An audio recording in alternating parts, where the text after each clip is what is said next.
بسم اللہ الرحمن الرحیم۔ ناظرین گرامی، شعبان کی 15ویں شب۔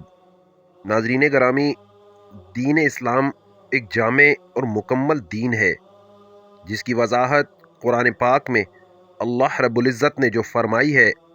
آیت کا مفہوم ہے کہ آج میں نے تمہارے لیے تمہارا دین مکمل کر دیا اور تم پر اپنی نعمت تمام کر دی اور تمہارے لیے اسلام کو بطور دین پسند کیا۔ اس آیت مبارکہ میں اللہ رب العزت نے واضح کر دیا ہے کہ جو کچھ قرآن میں ہے اور جو کچھ محمد عربی صلی اللہ علیہ وآلہ وسلم کے ذریعے سے ہم تک آیا وہی برحق ہے۔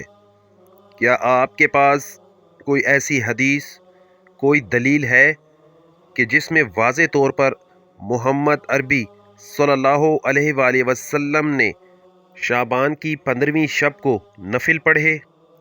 اس رکعت میں 10 مرتبہ سورہ اخلاص پڑھنی ہے۔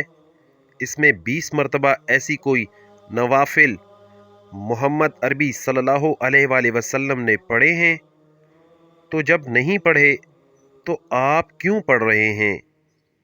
مفہوم فرمان نبی صلی اللہ علیہ وآلہ وسلم ہے، جس نے مجھ پر جھوٹ باندھا وہ اپنا ٹھکانہ جہنم میں بنا لے۔